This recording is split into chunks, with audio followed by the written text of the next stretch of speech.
अब सभी को जय मसीह की ओर। आज हम पढ़ेंगे दूसरा कुरिन्थियों उसके 5 अध्याय उसकी 1 ऐसे पढ़ेंगे। और आज का हमारा टॉपिक है हमारा स्वर्गीय घर कैसा होगा।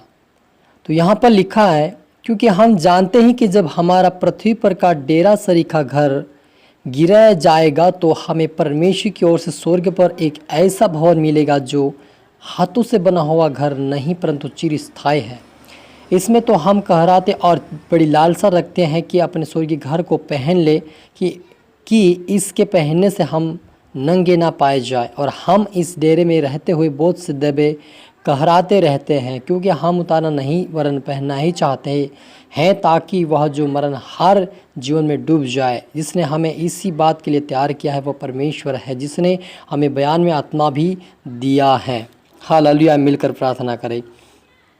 धन्यवाद मेरे ईश्वर राजा, मेरे परमेश्वर पिता, प्यार प्रभु यीशु मसीह, मेरे प्रभु जी, आज के वचन, आज के कलाम से मेरे पिता हर एक से बातें करें। आज का वचन पिता परमेश्वर हर एक के जीवन में 100 गुना फैलाए पिता। आज का वचन जो भी सुने पिता या देखे प्रभु वह आशीष पे बरकत पाए, इनका जीवन इनका हृदय इनका जीवन बदले प्रभु जी। और ये स्वर्गीय घर को पहनने वाले और आत्मिक जीवन बनाने वाले और आत्मिक वस्त्र पहनने वाले पिता और आपके राज्य की वारिस बने सोने देश राजा। आज का वचन हर एक से बातें कर ब्लस और आशीष करे। खुदा ने यीशु मसीह सबको हाथ में सौंपते प्रार्थना दुआ यीशु तेरे मीठे मधुर नाम से मांगते हैं, आमीन। तो मेरे जी, तो हमने यहाँ पर पढ़ा दूसरा कुरिन्थियों उसके 5 अध्याय उसकी 1 ऐसे पढ़ा कि क्योंकि हम जानते हैं कि जब हमारा पृथ्वी पर का डेरा सरीखा घर गिराया जाएगा तो हमें परमेश्वर की ओर से स्वर्ग पर ऐसा भवन मिलेगा जो हाथ से बना हुआ घर नहीं परंतु चिरस्थायी है। इसमें तो हम कहराते और बड़ी लालसा रखते हैं कि अपने स्वर्गीय घर को पहन ले कि इसके पहनने से हम नंगे ना पाए जाए। हालेलुया। मेरा अजीजों, यहाँ पर एक स्वर्ग के बारे में लिखा हुआ कि हमारा घर कहाँ पर है, और यहाँ टॉपिक देखा हमारा स्वर्गीय घर, यानी मेरे अजीजों जो हमारा शरीर है वो हमारी आत्मा का ये घर है। हालेलुया। ये क्या है? हमारा आत्मा का घर है, और आत्मा का घर शरीर है और हम अपना घर मकान को बनाते, लेकिन आत्मिक जो आत्मा का घर वो शरीर भी है। तो हमारा जो शारीरिक जो डेरा है जब इसको गिरा जाएगा तो हमें परमेश्वर की ओर से स्वर्ग पर ऐसा भवन मिलेगा जो हाथों से बना हुआ घर नहीं है।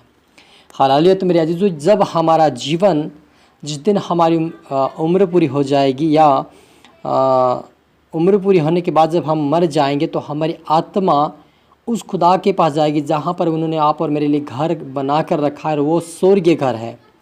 इस घर में तो हम जो हमारा प्रभु ने जो हमें दिया, इस घर में हम इस शरीर में चिल्लाते हैं, घबराते हैं और लालसा करते हैं कि हमें ये चाहिए वो चाहिए, कई चीज़ों की कमी घटी महसूस होती है और हम घबराहट होते हैं, चिल्लाते रहते हैं। लेकिन उस घर में इस प्रकार की समस्या नहीं होगी कि हमें चिल्लाना पड़ेगा या हमें कहना पड़ेगा या हमें कुछ आशा या कुछ और भी चाहिए। इस प्रकार की कोई भी समस्या वहाँ पर नहीं होगी, क्योंकि वह स्वर्गीय घर होगा। हालेलुया।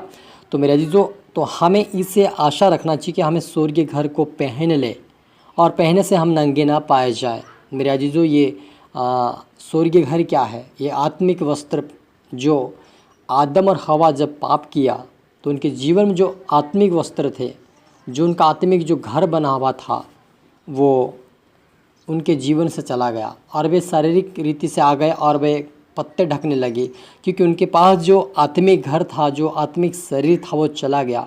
तो आज आप और मेरे जीवन में भी वो आत्मिक शरीर नहीं, आत्मिक जीवन नहीं है, वो आत्मा हमारे जीवन में नहीं है जो हम नंगेपन से ढका जाए, लेकिन वो हमारे जीवन से दूर हो चुका है। और इसी कारण से हम चिल्लाते कहते इस घर के अंदर, इसलिए जिस दिन हम मरेंगे या हमारी उम्र खत्म हो जाएगी तो जब हमारी आत्मा प्रभु के साथ जाएगी तो वहाँ पर एक ऐसा घर है जिसमें हमें चिल्लाने की आवश्यकता नहीं, सिर्फ वहाँ पर प्रभु की आराधना भक्ति करे, उसकी महिमा करे और प्रभु की यीशु मसीह की संगति में रहे, यही वहाँ पर हमें आनंद मिलेगा। तो हमें ज़्यादा से ज़्यादा हमें उस घर की अनदेखी वस्तु के लालसा रखना चाहिए। अनदेखी मतलब अनदेखा में हमने कभी स्वर्ग नहीं देखा है, हमने ये स्वर्ग देखा है कि हमारे आँखों से पहला स्वर्ग देखते हैं हम। परमेश्वर ने तीसरा स्वर्ग बनाया है और वो तीसरा स्वर्ग ऐसा है जो कोई देख नहीं सकता, वहाँ पर कोई पहुँच नहीं सकता है। वहाँ ऐसा परमेश्वर ने जगह तैयार किया है कि वो हमें आनंद, खुशी, धन संपत्ति सब कुछ वहाँ पे हमें मिलेगा। जो प्रभु हमें देना चाहे, जो हम मांगते वो हमें मिलेगा वहाँ पर। और यहाँ पे लिखा है कि और हम इस डेरे में रहते हुए बहुत से दबे कहराते रहते हैं, क्योंकि हम उतारना नहीं वरन पहनना ही चाहते हैं। हम इसीलिए चिल्लाते ताकि हम इसको पहने रहे। प्रभु यीशु मसीह चाहता है कि हम इसको उतार कर फेंक दे। शारीरिक जो अभिलाषाएँ हैं, शारीरिक बातें हैं, शरीर पे मन लगाने वाली बातें, इसे हम छोड़कर हमें उस लालसा को हमें करना चाहिए, उससे हमें आशा रखना चाहिए उस चीज़ पे जो अनदेखी वस्तु है, और वे है प्रभु यीशु मसीह का अनुग्रह और दया और उसके स्वर्गीय स्थान है। जो अनदेखी वस्तु है, जो हमें नहीं दिखाई देती, लेकिन वो हमारे लिए प्रभु रखा है, लेकिन हम आशा विश्वास के साथ, धीरज के साथ उसको प्राप्त करेंगे तो हम एक दिन स्वर्गीय राज्य में प्रवेश करेंगे। और जिसने हमें इस बात के लिए तैयार किया है कि वह परमेश्वर है, जिसने हमें बयान में आत्मा भी दिया है।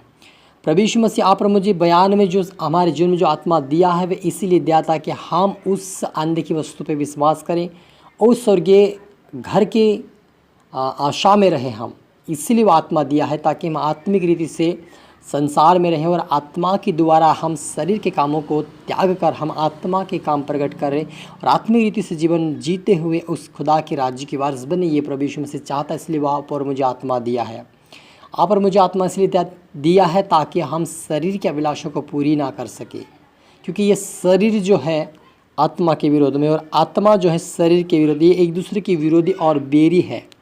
तो इसी कारण से शरीर के अभिलाषाओं को, जो शरीर की अभिलाषा है, उस अभिलाषाओं को ख़त्म करने के लिए, उस अभिलाषों से बाहर निकालने के लिए हमें प्रभु यीशु मसीह ने आत्मा पर मुझे बयान में जीवन में जो आत्मा दिया है, ताकि हम शरीर पे अभी और सांसारिक चीज़ों के ऊपर हम जीवंत बाकर उस खुदा के राज्य की वारिस बने, इसीलिए दिया है। तो आप और मुझे आज से उस खुदा बन के अनदेखी वस्तु पे विश्वास कर रहे हैं, स्वर्गीय राज्य की आशा में रहे, ताकि वो राज्य हम प्राप्त करें, उसके राज्य की वारिस बने। हालेलुया।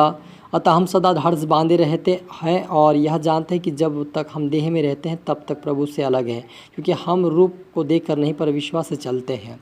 पौलुस कहता है कि हम जब तक इस संसार में रहेंगे तब तक हम धैर्य बांधे रहेंगे, क्योंकि हम एक दिन उसको जरूर प्राप्त करेंगे, क्योंकि प्रभु ने हमें बयान में आत्मा दिया और हमें धैर्य बांधना चाहिए, हमें धैर्य रखना चाहिए, क्योंकि हम रूप को देखकर नहीं पर विश्वास से चलते। यदि हम विश्वास के साथ चलेंगे कि एक दिन मैं स्वर्गीय घर को जरूर पहनूंगा, जरूर उसको प्राप्त करूंगा, हम विश्वास के साथ आगे बढ़ेंगे, प्रार्थना करेंगे तो एक दिन हम जरूर पाएंगे। हालेलुया। मिलकर प्रार्थना करें। रूहा रबा संदो नमा सखोद नमा लिब्रबा शख हमल रीद नमा सुखोद नमा पिता पुत्र पवित्र आत्मा, आपका धन्यवाद प्रभु। जितने आपके बेटा बेटी आज का वचन देखे और सुने, उनको प्रभु तो आशीष दे मेरे पिता। आज से स्वर्गीय अनदेखी वस्तु के ऊपर विश्वास करने पाए, आशा करने पाए, प्रार्थना वचन बढ़ने पाए, विश्वास के साथ आगे बढ़ने पाए, विश्वास के साथ प्रार्थना करने पाए, विश्वास के साथ ये विश्वास करे कि हमें एक दिन स्वर्गीय राज्य मिलेगा। ये विश्वास से आगे बढ़कर तेरे राज्य की वारिस बने मेरे पिता। कोई भटकना ना पाए, लेकिन आज से तेरे स्वर्गीय राज्य धर्म की खोज करते हुए तेरे राज्य की वारिस बने, सहारी को बना मेरे ईश्वर। तेरे आत्मा काम करे मेरे पिता। सभी प्रार्थना सौंपते हैं, प्रार्थना सुन आशीष किया, धन्यवाद मेरे ईश्वर। प्रार्थना दो यीशु के नाम से मांगते हैं, आमीन। आप सभी को फिर से गॉड ब्लेस यू ऑल।